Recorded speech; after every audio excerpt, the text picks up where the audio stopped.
Yes. All right, but no, let's jump into it because we actually have something kind of serious to talk about. I was a big fan of Charlie Murphy. Yeah, I think everybody was. You know what I mean? Of anybody who's like 25 to 35. Yeah, dude. You know the last I mean? few years, I mean, he really blew up. Yeah. And then we're talking about Charles Q. Murphy. He was an actor. He was a comedian. Most famously for being Eddie Murphy's brother for a long time, which is kind of and like you said, he blew up recently. I think everybody probably knows him from the Chappelle Show. I think that's basically people's entryway into Charlie Murphy. But he seemed to like live like 4 different lifetimes before he got really popular. Yeah, you know what I mean? Around, he had a whole. I mean, he was in Harlem Nights. He was in Harlem Nights. He was in CB4. He wrote. CB4, that was he wrote Vampire. Was that Vampire in Brooklyn? Yeah, he wrote that. So they weren't all gems, right? But, I was like, oh, that classic movie. I'm like, I don't go that far. I mean, he definitely wrote it. Starring his brother. Yeah, classic movie with Kadeem Hardison. Yeah, that nobody remembers for good reason. But he was Eddie's bodyguard for a while. I think he was actually had to be taken off security because he was trying to fight everybody that would boo. Oh, that was his brother, or man. not laugh. Who's gonna have and I believe he had military experience too. Yep, absolutely. Yes, like I said, he's done so much, and like I just like those stories of him trying to beat up people who didn't laugh at Eddie's jokes because he just shows how much he loved his brother. It's very touching. You know what I mean? What do you mean you would like foo-foo? Yeah. So protective. I wish that one of my siblings would like come to my burlesque shows and be like, "Why aren't you cheering? Exactly. She's topless. Like, why aren't you cheering?" Exactly. And everybody needs a Charlie Murphy or wants a Charlie Murphy in their corner, man. You got that guy. It's like an ace in the hole. He's the best. Can I just point out how in your scenario there, your siblings are perfectly fine with you just being topless and cats staring at you. Why aren't you oogling at my? Yeah. Exactly. It's like, why aren't you touching yourself? Put your phone on vibrate. Is that your Put sister? it in your lap. Yeah, I don't know if that's my sister. But no, Charles Q. Murphy had a long career, as we mentioned, in Hollywood. Never really got that respect, I feel, because I've seen the dude. You know, he's one of those cats where he was always playing like thug number 3, you know, gangster number 5. Right. You know, in fact, the biggest role of that was the main gangster in, I mentioned CB4 earlier, where he was the main bad guy, Gusto. Well, when he Why aren't you up clapping, bitch? When he grew up after a while, and you know, cats really got to know him. I'd see him do stand-up, and I saw him do stand-up live a few times. He was funny as hell. Yeah, he wrote a few books as well, I believe. And yeah, he definitely the Chappelle Show, you know, blew him up. But then he got a lot of stand-up gigs. You know what I mean? I know he went out with Bill Burr. They did a tour together for stuff as well. Yep. He's just a wildly popular guy. Like everyone who speaks of him just like gushes about how great a personality was, how friendly he was, and how, you know, just insanely funny the guy was. And this has happened like just a week after Don Rickles passed away too. So some really funny people, you know. And I was listening to Bill Burr's podcast. Libby's like, "Do hacks ever die?" You know what I mean? Why are we losing these insanely funny people? Like, do the hacks? What do they eat? You know what I mean? Carrot Top going strong. You know, Pauly Shore, as healthy as I've ever seen him. Yeah, right. Hey, now. Hey. That'd be a tour. Don't dream it's over. He was in a movie with Pauly Shore too, man. Wait, Pauly Shore and Carrot Top? That's like the 1-2 combo with death. What are you talking about? No, Charlie Murphy. He was in that Pauly Shore movie. Hold on. Which Pauly Shore? Wait, Biodome? Don't say Biodome. No, it wasn't Biodome. I've fallen asleep to that movie how many times? Now I'm trying to like go through my Pauly Shore catalog. Son-in-law in the Army now. Yeah, well, you're talking tidbits now, man. My father, damn it. Jury Duty? That is a fun fact. Pauly Shore's Natural Born Comics. Oh, it's not a movie. It's a comic. No, it's a stand-up thing. I thought it was a movie. Oh, sick. Because I never seen it. That's why I was wondering. I was like, cool. You frightened the heck out of me, man. Well, we know what we're doing later. We know what you're doing later. I didn't know he was in Murder Was the Case, though. The Snoop video? Well, lay it on us, man. The Snoop movie? No, I didn't know. I'm just reading that. Well, what do you got there? Because apparently it was just each of us has a block of Charlie Murphy's work where it's like, I know him from this, I know him from that.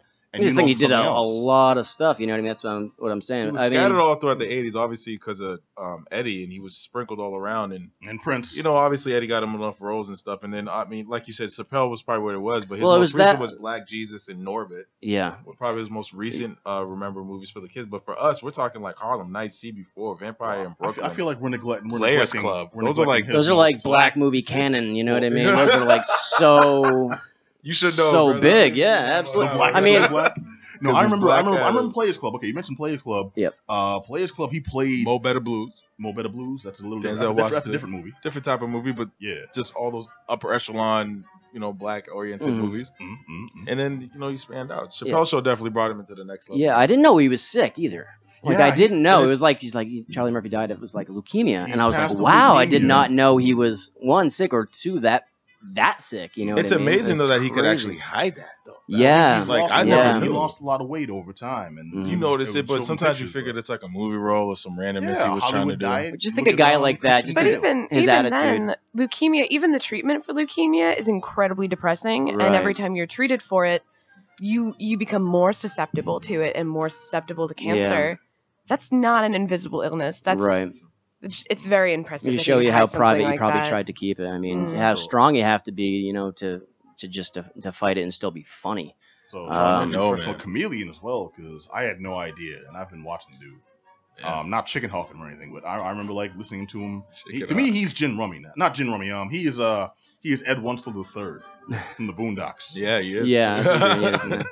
I mean, those bits, though, like, I mean, we want to talk about Chappelle's Show, what he's mostly known for. Mm-hmm. Those are so funny. Yes. Those are probably one of the best, you know, sketches ever. Mm-hmm. The True Hollywood Stories and everything like that. And you knew, like, you were like, is that true? Did that really happen? You know, like him telling it, there's got to be some truth to it. It came from life. What I love is when he told the Rick James story.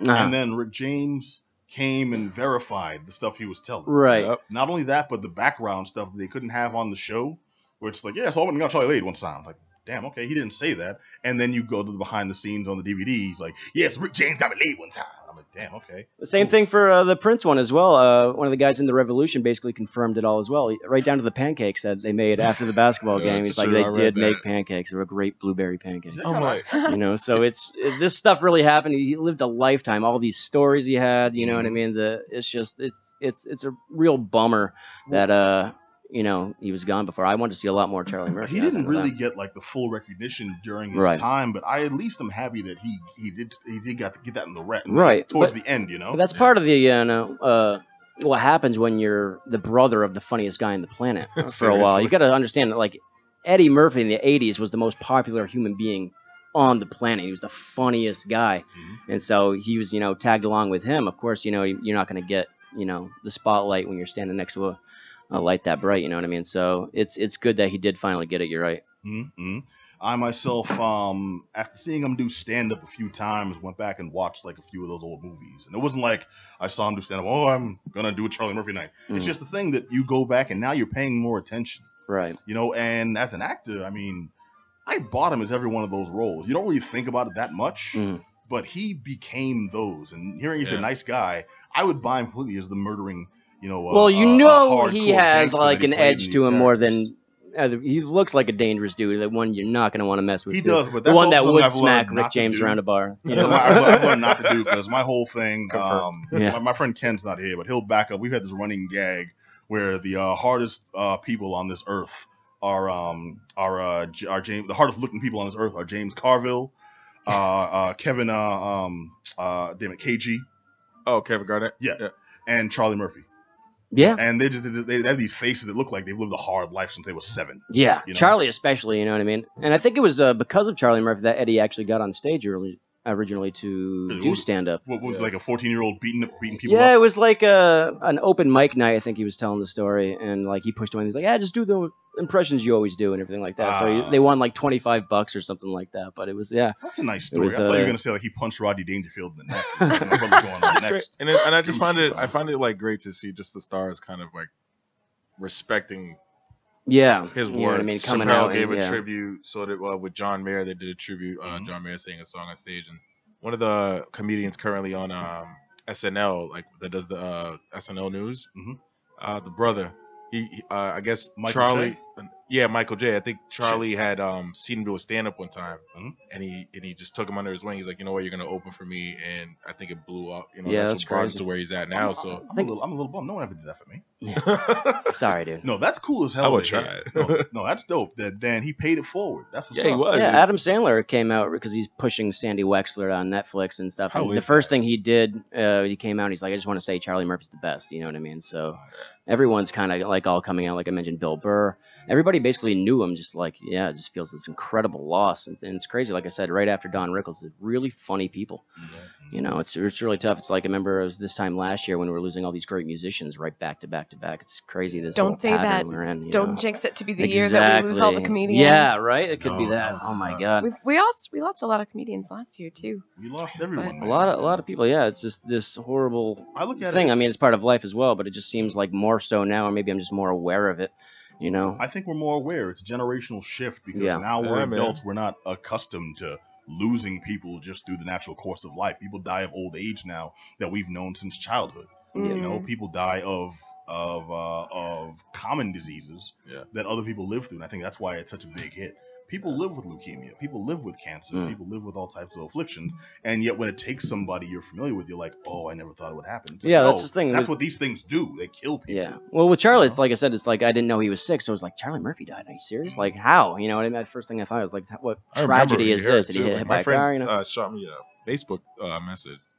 And I just sent him a GIF like, dude, shut the fuck up. Yeah, that's because that's the biggest lie you just told on the planet. I'm tired of your lies. Well, he seemed immortal too. He seemed like such a hard guy. Nothing could happen. Over. Check like the news. Oh, oops. Yeah. And then again, you said it in a previous show. It's so sad. TMZ. Oh. As soon as I saw TMZ, I was like, oh my God. You know what's messed up though? Dude. I want to know, how does TMZ get there so fast? I feel like they're putting something in people's water like, we have no idea how. They have like the street team of like savages that just go and dig up dirt. That's all they do. I think they just have everyone's house bugged, and that's how they get stuff like that. Probably, yeah. Like, basically, was it Nightcrawler with Jake Gyllenhaal? Basically, that's like the TMZ story, probably. The proper pronunciation, hula hula.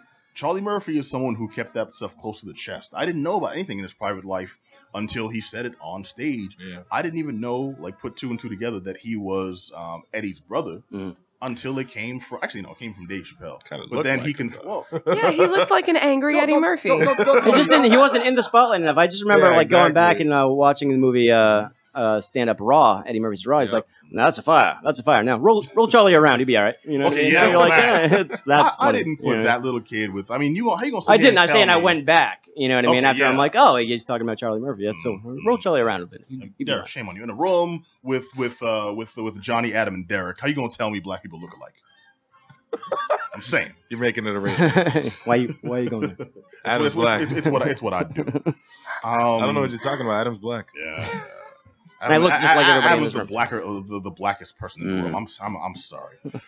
No, I loved his bits, man. And the thing is, I came into that appreciation. Yeah. You know, I had to go back and watch it. I'm like, yo, this dude in the Players Club is talking about, you got to cut someone's eyelids off. Keep taking their picture. And it's the same dude that made me laugh on Chappelle's show. Okay, cool. Same dude that said, what was that? He played the civil rights leader on Chappelle's show, and the bit was like, we got to teach them about the matters of the Kakaduki and the Sticky. So the protest, he was like, what we're going to do is we're going to moon the cops. And then when they turn the hoses on us, we pull our pants down. So then what they're doing is just cleaning off, the poop and stuff from our butts. And that's how we protest. I'm like, I like the real world bit, too. He plays like Tyrell that stabs the guy's father. Yeah. I don't like the way Tyrell was looking at me. He's in the corner, jerking off. It's so funny, man. It's so funny. That was him, dude. He brought life to that role. I can't imagine, I don't know, Patton Oswalt playing that. You know what I'm saying? Right. No, I mean, he's one of those guys that you can picture, if you're in a group of people, he's just owning the room, just telling stories. People just listen to him talk forever. He's got enough stories, too. Dude, his funniest bits that come to memory, and you can ask anybody, and tell me I'm wrong, are those real life stories. Yeah, no, that's what I'm saying. Those are the funniest bits, and it's just him literally just telling, weird versions of a true story. You know what I mean? It's just so funny that to see him in the jumpsuit kind of thing with the Jerry curl going on, just so great. My personal favorite is now this was on Chappelle's show again, but this was the recounting of his relationship with Rick James, and then Rick James came on to verify this stuff. But when Rick James, cocaine's a hell of a drug. Rick James verifies when you verify that somebody beats your ass, as a historical event. Well, I didn't grind my feet in this couch. I got more sense than that. Yeah. So I'm grinding my feet in this couch. Right? It's so bad. It's so funny. But yeah, I mean, major loss in comedy. Like I said, the hacks die. It's fun. Yeah, dude. Charlie Murphy passed away of leukemia in his 40s, man. Yeah. All right. So Mr. Charles Q. Murphy, we were fans. You were funny as hell, and your work will severely be missed, sir. Rest in peace. You.